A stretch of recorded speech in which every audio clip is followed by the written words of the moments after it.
Hi. நேற்று தமிழ்நாட்டுல என்ன நடந்துச்சுன்னு தெரியுமா? வாங்க டக்குன்னு சொல்லிட்டு போயிடுறேன்.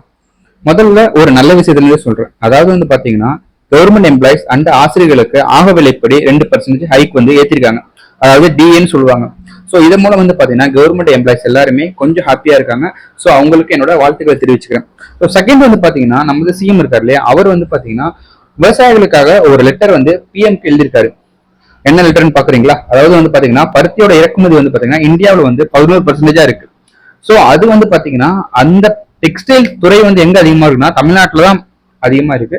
சோ நீங்க அந்த 11% கேன்சல் பண்ணீங்கன்னா தமிழ்நாட்டுல இருக்கிற மக்கள் ரொம்பவே ஹாப்பியா இருப்பாங்க. ஏன்னா பருத்தியோட ரேட் பாத்தீங்கன்னா இப்போ 25% மேல உயர்ந்திருக்கு. சோ அதனால அதை முக்கியமா பண்ணணும் அப்படின்றதாக ஒரு லெட்டர் எழுதிருக்காரு. இது நடந்தா ரொம்ப ஹாப்பியா இருக்கும். நீங்களும் எப்படி எதிர்பார்க்கறீங்கன்னு சொல்றேன். மூணாவது விஷயம் பாத்தீங்கன்னா யூடியூப்ல பாத்தீங்கன்னா சவுக்கு சங்கர்னு ஒருத்தர் பாத்தீங்கன்னா எப்போதுமே ஒரு பாலிடிக்ஸ் பேசி ஜாலியா இருப்பாரு. இப்போ ரீசெண்ட் டேஸ்ல அவரை காணும் இல்லையா, அவர் மேல ஒரு கேஸ் போட்டிருக்காங்க. அந்த கேஸ்ல நேத்து பாத்தீங்கன்னா ஒரு நிபந்தனை ஜாமீன் கொடுத்து அவர் விடுதலை பண்ணிருக்காங்க. ஸோ இதுக்கு பாத்தீங்கன்னா அவர் 25,000 பணத்தை கட்டிட்டு டெய்லியும் ஸ்டேஷன்ல போயிட்டு ஒரு கையெழுத்து போட்டு வரணும் அப்படின்ற மாதிரி நிபந்தனையோட ஒரு ஜாமீன் கொடுத்துருக்காங்க.